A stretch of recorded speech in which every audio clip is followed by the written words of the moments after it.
Although I would suggest that the purity of animal spirits, especially the ones who have been domesticated,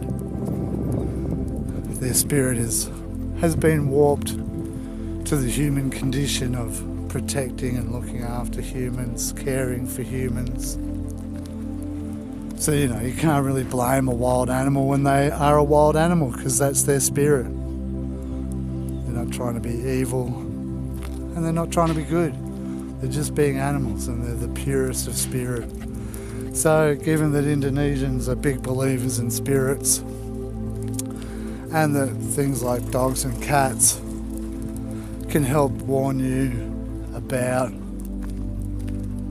the presence of spirits in the other world, the husband and the dog are getting a walk.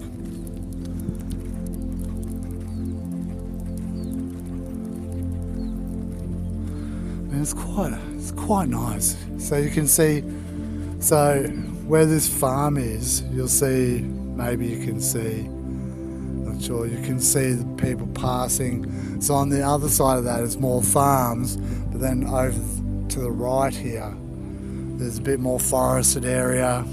And if you go about a K that way, it becomes forested once again. So, you know, this is Medan. This is the second largest city in Indonesia. And, you know, it's not surprising that there's such areas, but,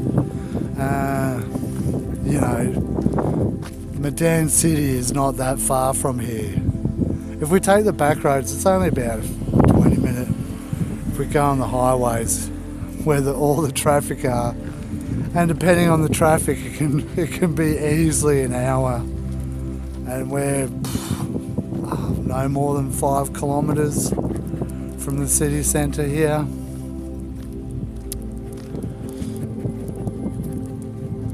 So let's have we'll have to be careful. Come on, Poppy, let's go.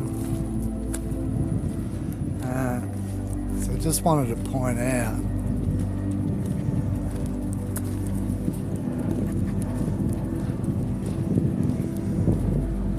there are tree markers, and they keep trees. So like this palm, like that'll be considered. They could have dug that out. They're not that hard to dig out. Oh God. But they would have kept that because of the spiritual impact. So a lot of trees in Indonesia have spiritual significance. Forested areas have significance.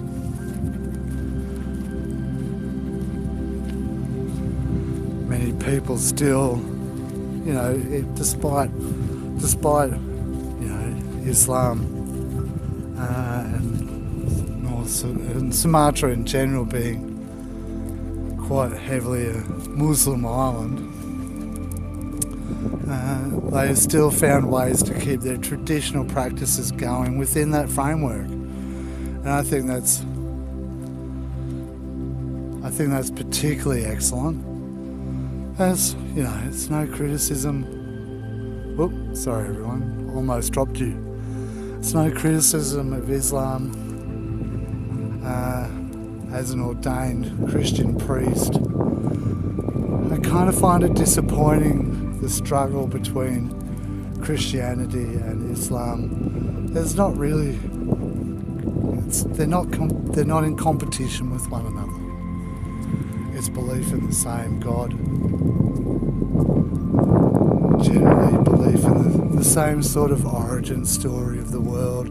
Although, you know, with Islam, there is the Arabic overlay that comes with it, unlike, say, the Orthodox Christianity of the Greeks or Egyptian Christianity, which the Coptics. You know, the Coptics are probably, along with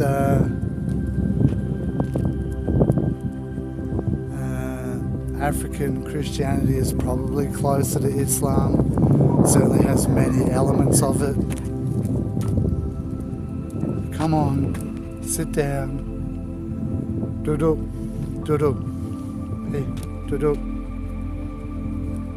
Duduk. I'm just going to stop here for a moment.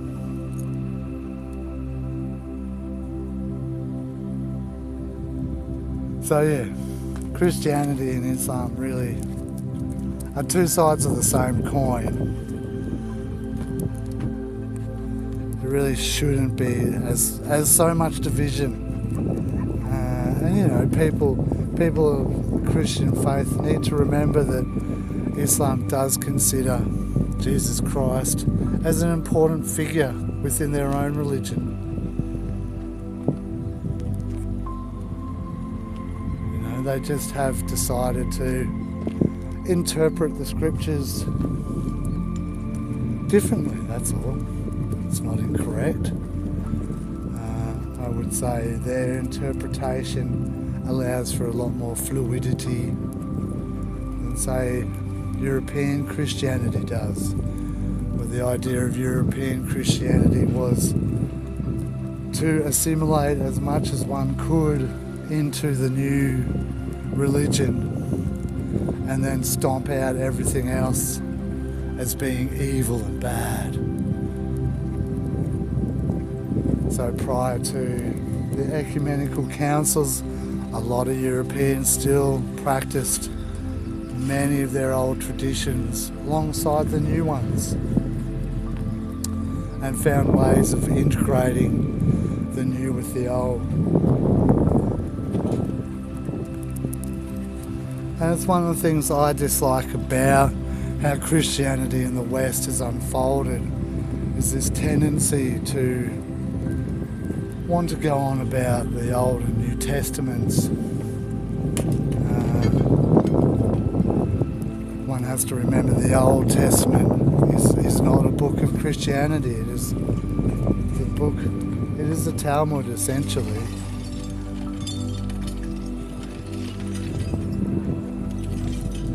Oh, this corn's getting there. Soon it'll be ready.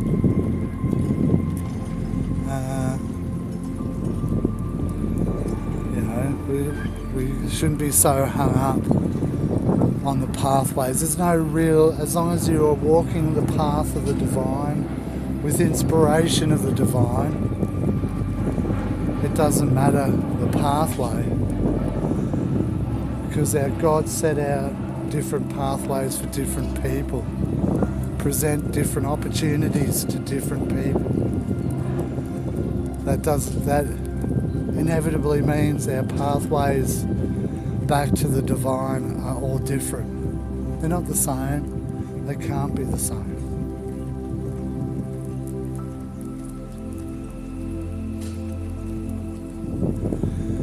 So now that we've sort of gotten past this point here, certainly feeling a lot lighter.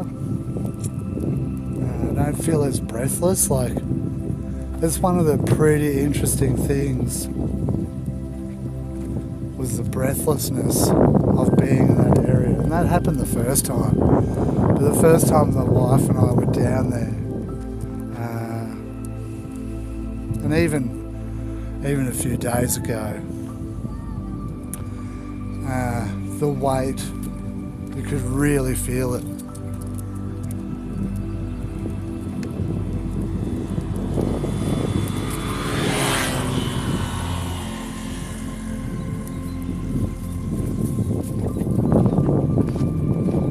Careful, Poppy. There's lots of broken glass. Hello?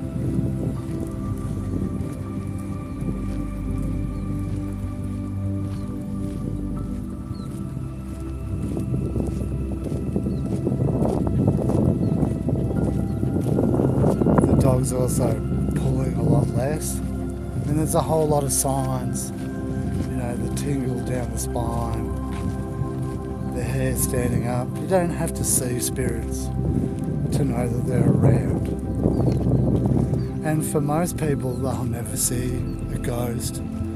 They'll never see a spirit or a jinn. Not everyone is capable of seeing these things.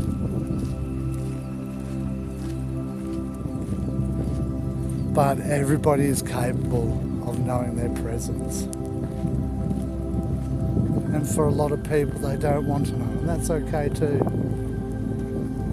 But in a place like Indonesia, where they very much believe in the other world, they very much believe in the power of the spirits, the power of beings like Putri Hijau, Nyai Roro Kidul, Nyai Kumala Larasati. You know, these are important figures to people. And it's pleasing to me as we travel around. If you haven't seen my TikTok or Instagram or YouTube, go and check out the YouTube. We've got a visit to Putri Hijau's fortress that includes her bath, which is reportedly her favourite place in all of Medan to bathe. Although some would say she enjoyed swimming. But you know, when you think it's a princess,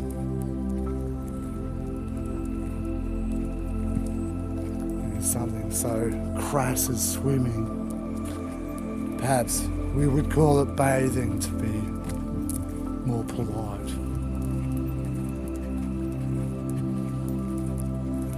So that was our trip up to a haunted place. Now we know it's haunted. My wife and I have both felt it. It's something very much confirmed by the security team.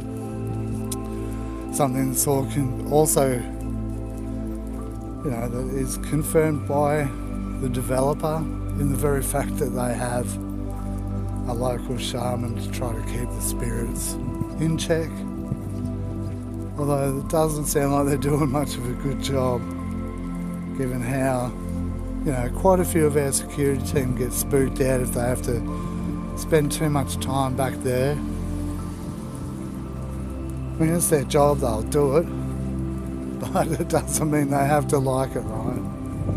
And believe me, there's more than a handful that just do not like it at all.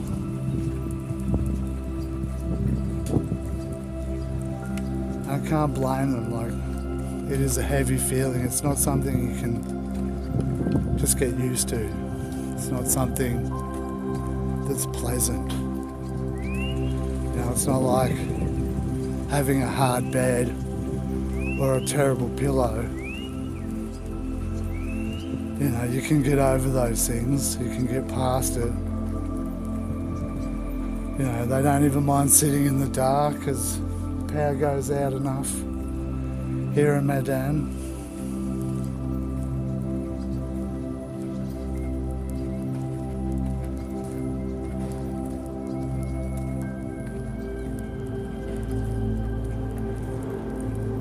I'm gonna cough, so volume down, everyone.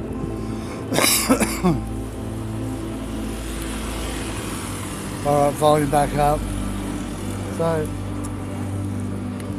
So that's it.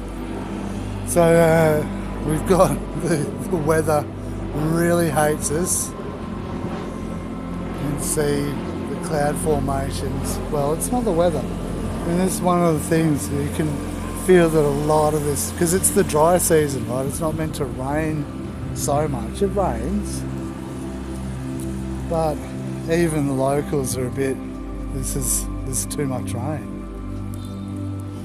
This is too much rain for the dry season. Again, it's bound to rain. It's a tropical part of the world. It's very humid, it's hot,